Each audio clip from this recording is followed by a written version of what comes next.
Alright, so it's been 2 months and this has gone straight back to being as busted as it was before. The difference now is that I did receive the new battery and that unbroken back cover that I spoke about in the first video, right? So this I got from a guy in Germany, very nice guy, and yeah, so now we can actually, and so anyway, again, the way you can test this is by pressing both radiators in and listening for a like wind noise, for a leak.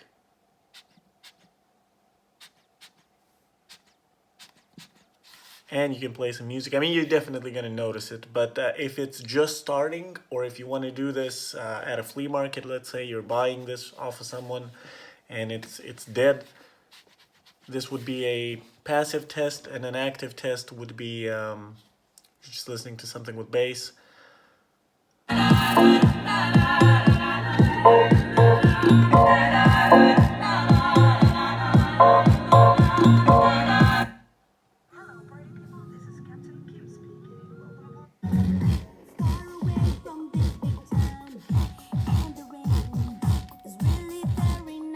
Alright, so that is not chill. And so yeah, basically the way you want to open this is on the back side. I think it has the clips and they're roughly in the middle. Just want to lift up gently. Perhaps try a plastic tool, if not a very blunt metal one. And now once you have this unhooked, obviously yours, if you're doing this for the first time, is going to be a lot more virgin than mine. I've had a few goes at mine, and so we know each other. Alright. And basically now you also have these two screws, which I completely forgot about.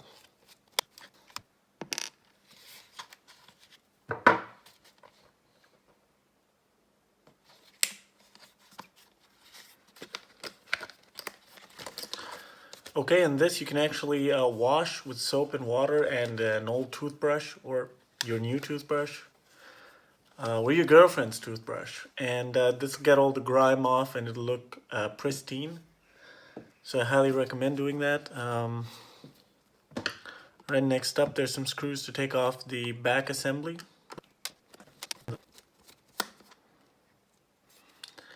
And damn, you can see the kind of pressure this went off with. So this was also about to fail. Oh my god.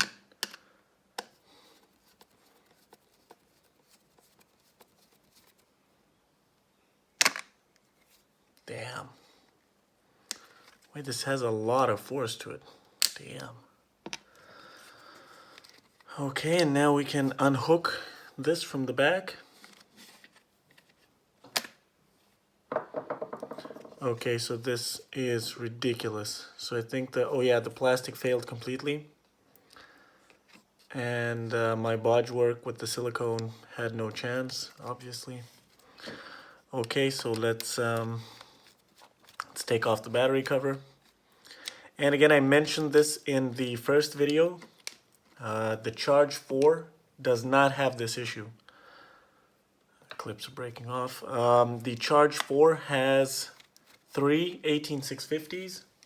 So 3 of these. 3 of these big boys. And these are metal shielded, right? They're metal shielded. They have this metal can, right? And so they're never going to expand. So this will no longer be an issue with the Charge 4.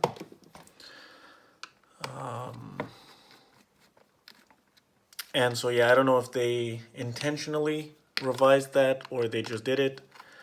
But yeah, all of these will die this same death. All of those will definitely not have a battery expansion problem. Alright. Now the problem I'm having is I bought this off of AliExpress. This was the most expensive one, and this is exactly what they have in here.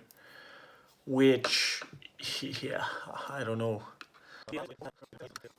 And again, one thing to avoid, and what I think is most correlated with battery expansion, is keeping them at a low voltage, right? So keeping this quite discharged for long periods of time will create the perfect storm chemically speaking, for this to go ahead and expand.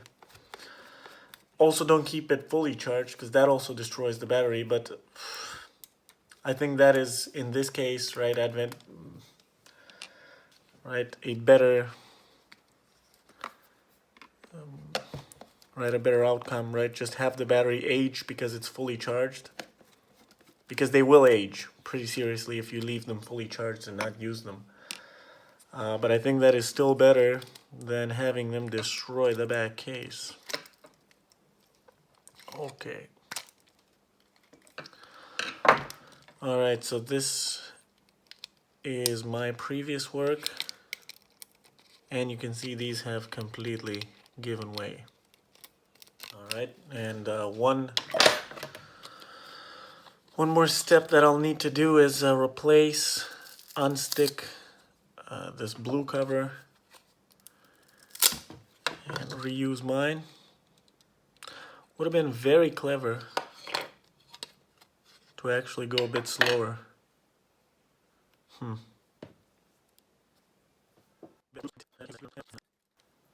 No, this is pretty bad. Anyway, so I'll just use this and be done with it.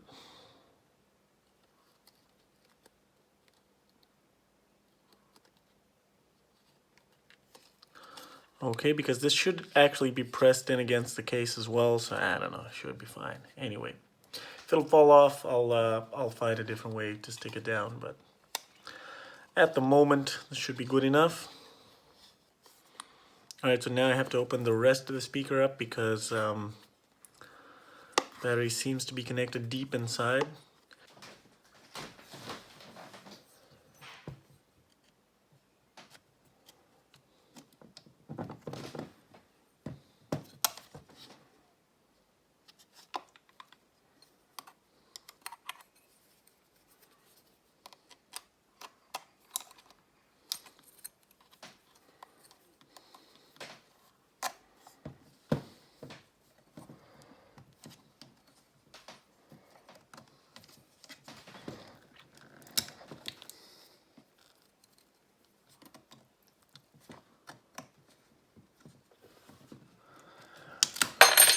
Alright.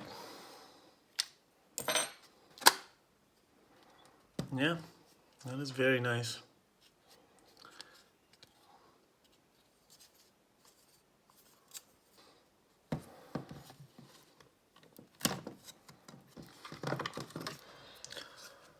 Alright, so what I've done is I have this sanitary silicone syringe, which makes dosing a lot easier than the actual original spout. But you could definitely use the original spout as well. And what I have gone away and so what I've gone ahead and done is gunked this hole as best as possible. So I did move the wire, and it does have silicone on all sides. Even that side, maybe that side needs a bit more.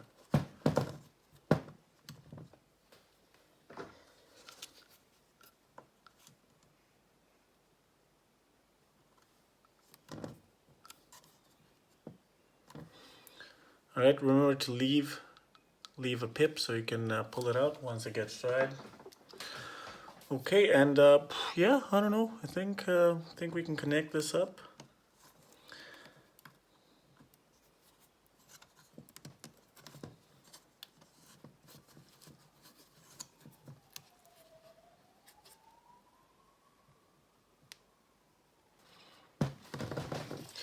Anyway, so there's very good chances that this will not be airtight, but it's better than nothing.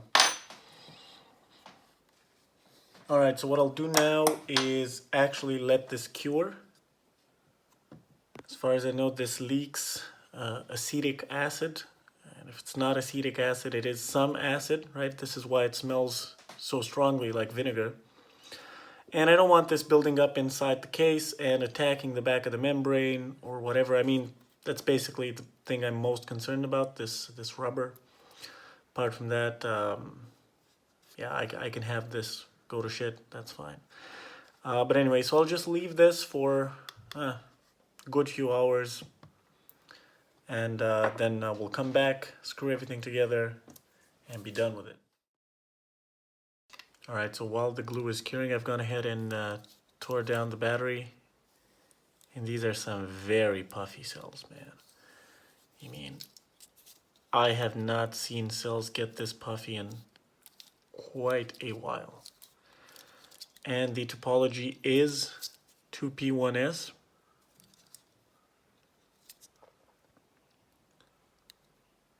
With these pretty big MOSFETs, so that's quite nice. So I'll be saving the BMS, definitely. So yeah, what we have here is a USB load. My favorite power monitor, the YZX ZY1276, and this will go down to 2.5, 2 volts. So we could definitely use this directly. And it will have some draw. It does draw 20 milliamps of its own, but this really should not matter. If you are attempting to use this setup, keep in mind this has a sacrificial reverse polarity diode. So if you do wire this the wrong way, especially across lithium ion, you will blow that and potentially blow the meter.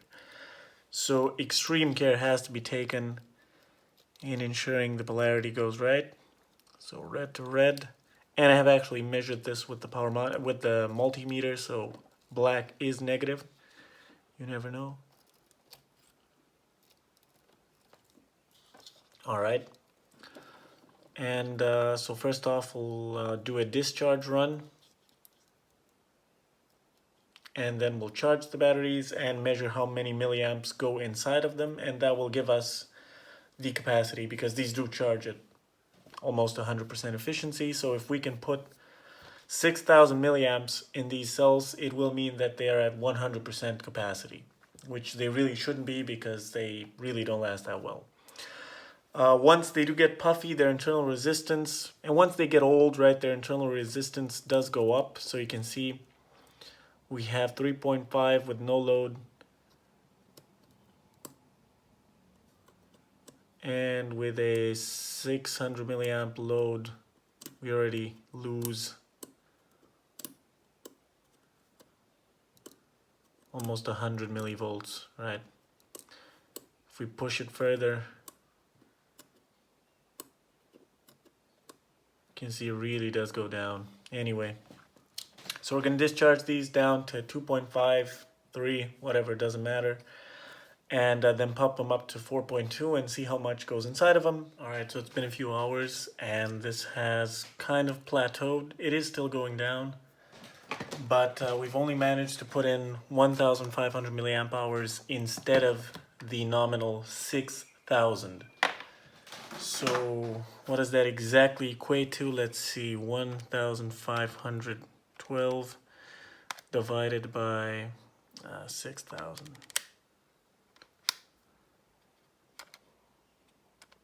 So we're at 25% capacity, which is pretty bad, right? Pretty bad. Let's say we would creak our way up a bit more, but it's not going to go past 30. So these are super dead. Check the voltage. Yeah, so voltage is way high. Voltage is 4.22, right? And this actually stops at 425, I think, or 4.3, I'm not sure. You are supposed to only charge them to 4.2, but they do drop down immediately once you disconnect the power.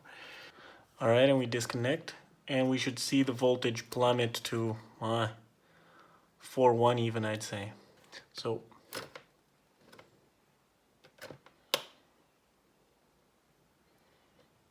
all right, so it didn't go down by super much, but anyway. So yeah, these are pretty fucked. Gonna throw them away, recycle them. What else can we do? What else are we supposed to do? First of all, I should probably discharge these a bit more safely and then throw them away, because they still pack some punch. And this should just slide on. So how would it slide on? Kind of like this, huh? No?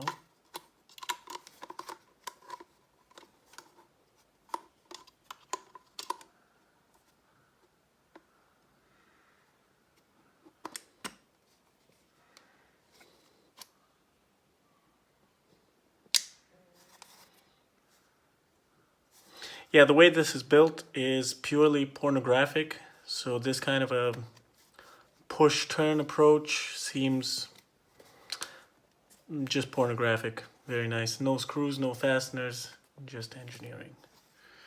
Pretty nice. Okay, so let's screw the back. Screw the back case on.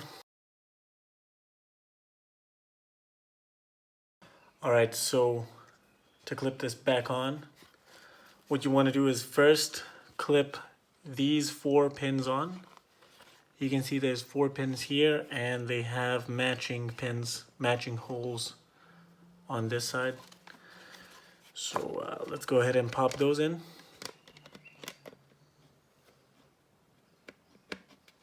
Okay. Then on the back, you'll want to match these holes with these pins.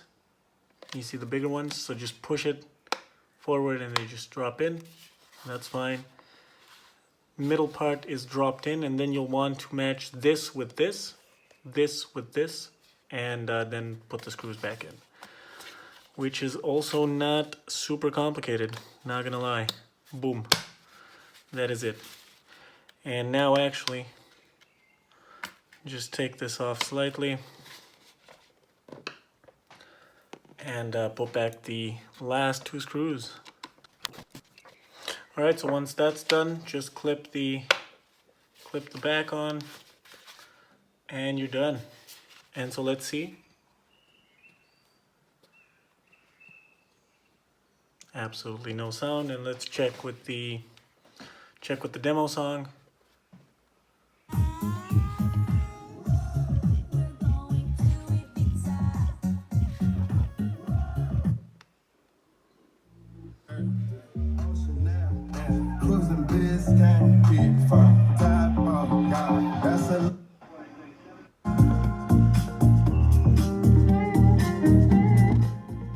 So it's not leaking anymore, and it's ready for another 2 years service. If you have any questions, leave them down in the comments. And otherwise, have fun. Bye.